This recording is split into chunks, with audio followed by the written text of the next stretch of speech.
Agora estou acompanhado pelo secretário do Tesouro do presidente Trump, Scott Bessent. Obrigado por se juntar a nós esta manhã, senhor secretário. Agradecemos. Vamos começar com as pesquisas.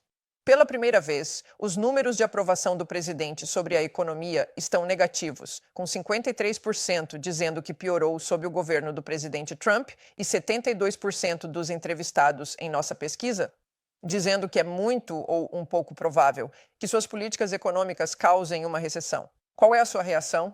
Bem, Marta, eu não vi as pesquisas e nos últimos 35 anos meu trabalho foi analisar dados. Então, acho que provavelmente precisamos analisar isso mais a fundo. Mas o que eu sei é que os americanos estão se comportando de maneira muito diferente do que as pesquisas dizem. Então, as pesquisas podem dizer isso, mas os consumidores ainda estão gastando. Então, eu prefiro olhar para o que os americanos estão fazendo, em vez de como estão respondendo aos pesquisadores. E isso não te preocupa? Os números das pesquisas que você viu? Quando eu começar a ver dados em contrário, então nós podemos olhar para isso, mas você sabe novamente esses números das pesquisas e também você sabe quando eu olho para o conjunto das coisas que estão sendo publicadas, houve uma história há 10 dias que dizia que este é o pior abril para o mercado de ações desde a Grande Depressão. 10 dias depois, o Nasdaq está em alta no mês de abril. E eu não vi uma história que diga, o mercado de ações teve a maior recuperação. Então, eu acho que muito disso é guiado pela mídia. Vamos falar sobre. A entrevista da Time com o presidente Trump. Ele disse que fez 200 acordos sobre tarifas. 200 acordos? Com quem ele fez acordos? Existe realmente algum acordo neste momento?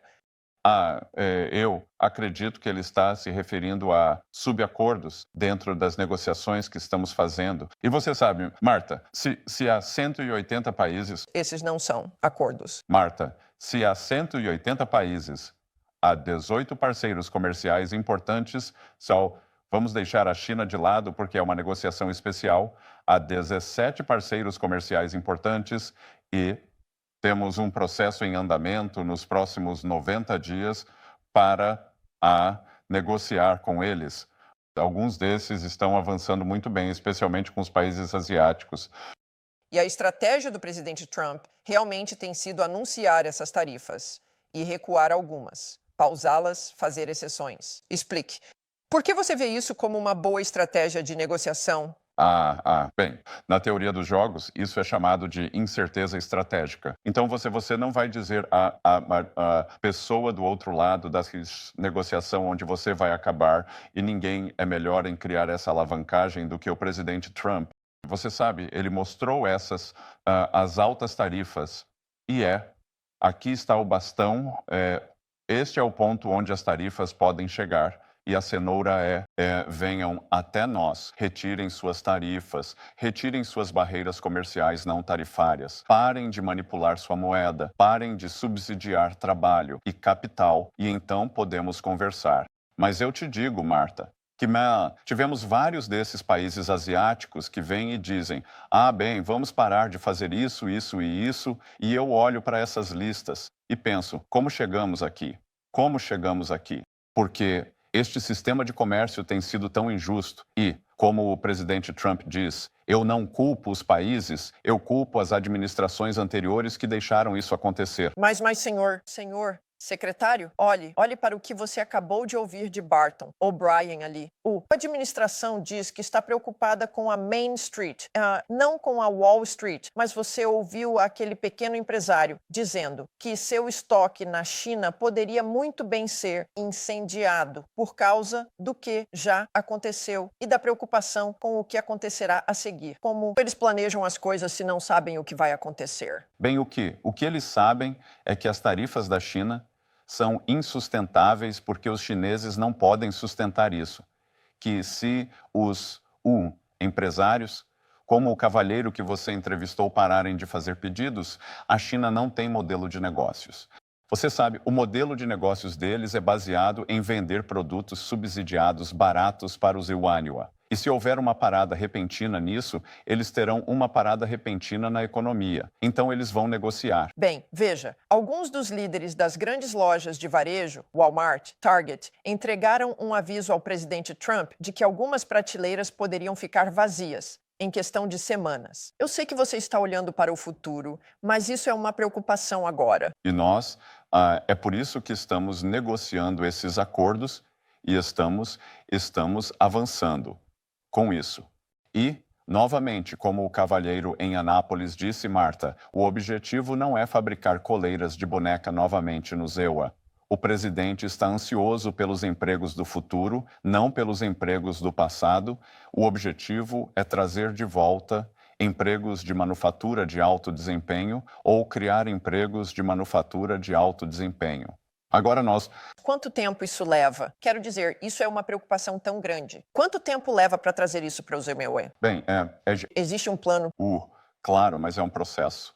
Atualmente, o ZMWE tem uma economia de halteres. Temos um sistema financeiro muito avançado, temos uma tecnologia, a exploração e o desenvolvimento, que são a inveja do mundo. Por outro lado, somos uma economia de recursos naturais liderada pela energia que a administração anterior tentou sufocar, e no meio disso é onde os americanos da classe trabalhadora perderam espaço. E queremos trazer de volta esses empregos de manufatura, ou criar esses empregos de manufatura do futuro.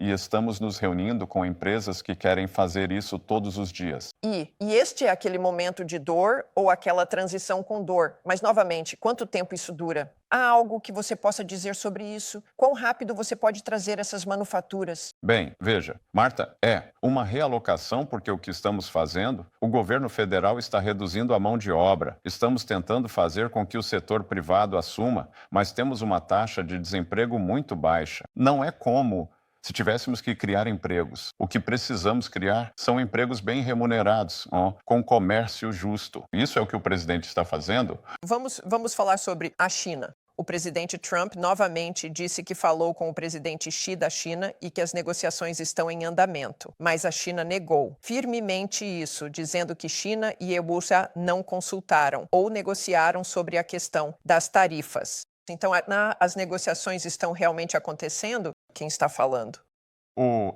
Olha, esta foi a semana do FMI e do Banco Mundial, o NDC, como você sabe, e eu tive interação com meus colegas chineses, mas foi mais sobre as coisas tradicionais como estabilidade financeira, alertas econômicos globais precoces. Eu não sei se o presidente Trump falou com o presidente Xi. Eu sei que eles têm um relacionamento muito bom e muito respeito um pelo outro. Mas, novamente, eu acho que os chineses verão que esse alto nível de tarifas é insustentável para o modelo de negócios deles. Por que eles negariam que as negociações estão acontecendo? Eu acho que eles estão alvo a um público diferente. Então, elas estão realmente acontecendo? Há realmente coisas acontecendo que os chineses estão apenas negando? Mas não é verdade? Temos um processo em andamento. E, novamente, eu apenas acredito que essas tarifas chinesas são insustentáveis. Ok, de acordo com a Bloomberg, você disse... Modelo chinês? De acordo com a Bloomberg, você disse recentemente que um acordo abrangente entre os Neoatom e a China poderia acontecer em 2 a 3 anos. Trump disse que um acordo virá rapidamente, você o ouviu dizer isso. Você disse que, obviamente, seria uma tarefa árdua. Então, quanto tempo? Você acha? Bem, veja, eu acho que há um caminho aqui. Então, o primeiro caminho será, novamente, uma desescalada que eu acho que os chineses vão ter que ter. Então, eu acho que pode haver um acordo. Em princípio, esses 17 ou 18 acordos comerciais importantes que estamos negociando, a formalização real do acordo comercial. Um acordo comercial pode levar meses, mas um acordo em princípio e bom comportamento e permanecer dentro dos parâmetros do acordo por parte de nossos parceiros comerciais podem impedir que as tarifas voltem ao nível máximo, com certeza. É muito raro. Acho que aconteceu algumas vezes nos anos 70 que o dólar, as ações e os títulos fossem atingidos tão fortemente como foram simultaneamente nas últimas semanas. Se o objetivo é fazer com que os países fiquem ao nosso lado contra a China, isso te preocupa de alguma forma? Que os investidores pareçam estar perdendo confiança nos MMUA? Bem, você está dizendo que estão perdendo confiança e eu não acho que isso seja necessariamente uma perda de confiança. Eu estou nos mercados há 30, 35, 40 anos. Qualquer coisa que aconteça em um período de 2 semanas ou um mês pode ser apenas ruído estatístico ou ruído de mercado. E estamos nisso a longo prazo e o importante é que estamos estabelecendo os fundamentos para um dólar forte, uma economia forte, um mercado de ações forte e para que os investidores saibam que o mercado de títulos do governo do ZEUA é o mais seguro e sólido do mundo. Ok. Muito obrigado por se juntar a nós esta manhã, senhor secretário.